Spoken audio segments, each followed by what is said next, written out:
इस वीडियो में दी गई जानकारी का उद्देश्य सामान्य जागरूकता और शैक्षिक जानकारी साझा करना है। भारतीय संविधान के अनुच्छेद 51A के तहत प्रत्येक नागरिक का कर्तव्य है कि वो वैज्ञानिक दृष्टिकोण, मानववाद और सुधार की भावना को बढ़ावा दे।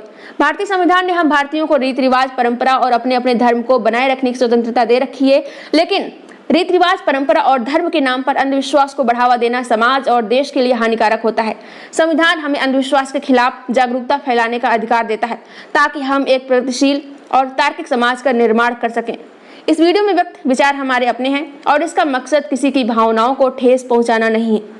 कृपया दी गई जानकारी को लागू करने से पहले अपने विवेक का उपयोग करें। हम किसी भी गलतफहमी या नुकसान के लिए जिम्मेदार नहीं होंगे।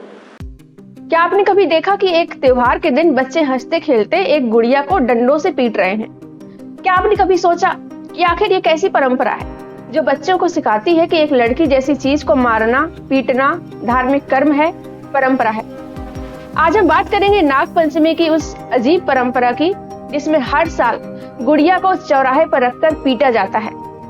लेकिन असल में गुड़िया नहीं पिटती है सदियों से स्त्री की छवि, उसका स्वाभिमान और उसका अस्तित्व। नागपंचमी भारत में मनाया जाने वाला एक हिंदू त्योहार है। श्रावण मास के शुक्ल पक्ष की पंचमी की तिथि को ये पर्व मनाया जाता है, जहां लोग नाग देवता की पूजा करते हैं, क्योंकि सांपों को जीवन रक्षक, पृथ्वी के रक्षक के प्रतीक के तौर पर देखा जाता है। हालांकि ये भी एक अंधविश्वास है, लेकिन उत्तर प्रदेश के कुछ क्षेत्रों में इस त्योहार के साथ एक जुड़ी है एक विचित्र और विवादास्पद परंपरा, जिसे कहा जाता है गुड़िया पीटना। इस दिन महिलाएं पुराने कपड़ों से गुड़िया बनाती हैं, फिर चौराहे पर जाकर वो गुड़िया वहां पर रख दी जाती है। इसके बाद गांव के लड़के या बच्चे उसे डंडों और कोड़ों से पीटते हैं। पीटने के बाद गुड़िया को विसर्जित कर दिया जाता है। यहाँ सवाल यह है कि ये सब क्यों किया जाता है? क्या ये खेल है? क्या ये परंपरा है? ये पूजा है? या फिर ये कोई एक ऐसा किस्सा है जिसे समझे बिना निभाया जा रहा है? इस कुप्रथा के पीछे एक लोक कथा प्रचलित है जो कुछ इस तरह से है। राजा परीक्षित को तक्षक नाम के नाग ने काटकर मार डाला था। समय बीतने पर तक्षक नाग की चौथी पीढ़ी की कन्या राजा परीक्षित की वंशज के साथ विवाह करके ससुराल में आई। उस कन्या ने एक महिला को अपना रहस्य बताया कि वो तक्षक नाग की वंशज है, लेकिन साथ में ये भी कहा कि वो किसी से ये बात न बताए। जैसे कि अक्सर लोक कथाओं में होता है, ये रहस्य उस एक महिला से दूसरी महिला और फिर पूरे नगर में फैल गई। जब तक्षक के वर्तमान राजा को इस बात का पता चला तो वो बुरी तरह से क्रोधित हो गया। उसने कहा, औरतों के पेट में कोई बात नहीं टिकती। जैसा कि कहा जाता है, लोग कहते हैं आज भी। राजा ने कहा, ये सारा रहस्य और अपमान सिर्फ औरतों की वजह से हुआ है, और उसने आदेश दिया कि नगर की सभी लड़कियों को चौराहे पर लाकर डंडों से पीटा जाए और मार डाला जाए। और वहीं से ये परंपरा शुरू हुई। इसके बाद से प्रतीकात्मक रूप से हर नाग पंचमी पर एक गुड़िया बनाकर उसे डंडों से पीटा जाता है आज भी।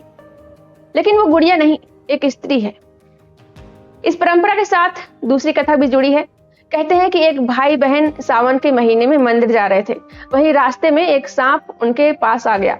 वास्तव में वो नाग उस लड़के से प्रेम करता था। वो उसके पैरों से लिपट गया जैसे कोई पुराने प्रेम का इजहार कर रहा हो। लेकिन लड़की को ये बात नहीं पता थी। उसे लगा कि नाग उसके भाई को काट रहा है। डर और घबराहट में बहन ने लाठी उठाई और सांप को मार डाला।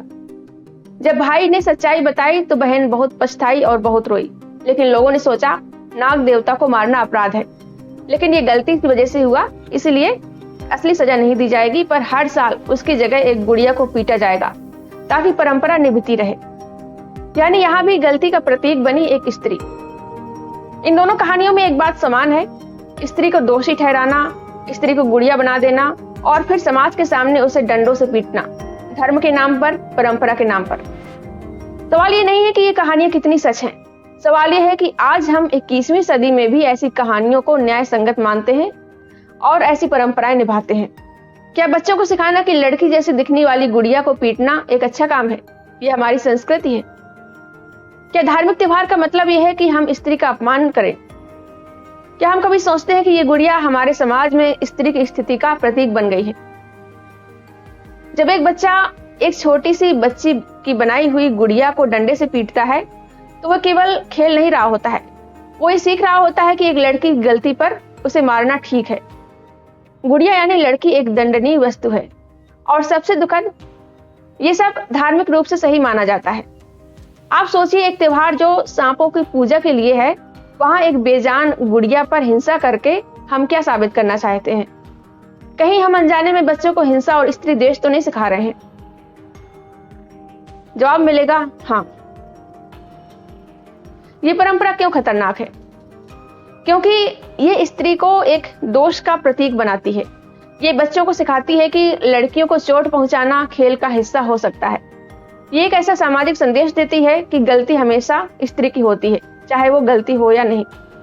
आज भी बहुत सी जगहों पर महिला को दोष देने की आदत खत्म नहीं हुई है। कभी उसे कपड़ों के लिए, कभी बोलने के लिए, तो कभी चुप रहने के लिए दोषी ठहराया जाता है, सजा दी जाती है। और ऐसी परंपराएं इस मानसिकता को मजबूत करती हैं। परंपराओं का सम्मान करना ठीक है, लेकिन वो परंपरा सम्मान के लायक भी होनी चाहिए। संस्कृति हमें जोड़ती है, लेकिन परंपरा वो होनी चाहिए जो किसी वर्ग को अपमानित न करे या अंधविश्वास न फैलाए। नागपंचमी में सांपों को दूध पिलाने की परंपरा भी एक अंधविश्वास है। बहुत से लोग जानते ही नहीं कि सांपों को दूध पिलाना वैज्ञानिक रूप से गलत और खतरनाक अंधविश्वास है। सांप मांसाहारी जीव होते हैं, उनका पाचन तंत्र दूध को नहीं पचा सकता और दूध पीने से वो बीमार भी पड़ सकते हैं या मर सकते हैं। लेकिन अक्सर नाग पंचमी पर सांपों को पकड़कर, मुंह सीकर या दांत निकालकर उन्हें लोगों के सामने लाया जाता है, जो जानवरों के साथ सीधी क्रूरता है। आस्था के नाम पर की जाने वाली ये प्रथा न केवल सांपों की जान के लिए खतरनाक है, बल्कि पर्यावरण संतुलन के लिए भी हानिकारक है। त्योहारों में हमें ऐसे प्रतीक बनाने चाहिए जो सम्मान दिखाएं, समानता सिखाए और न्याय का संदेश दें। आज वक्त है कि हम बच्चों को सिखाएं, गुड़िया को नहीं, बुरी सोच को पीटो। धर्म और परंपरा का अर्थ कभी अंधविश्वास या अमानवीय व्यवहार नहीं होना चाहिए। बच्चों को ये सिखाएं कि हर इंसान, चाहे वो स्त्री हो या पुरुष, सब बराबर हैं, सबको बराबर अधिकार मिलने चाहिए। इस बारे में आप क्या सोचते हैं? आपके क्या विचार हैं? कमेंट करके जरूर बताएं।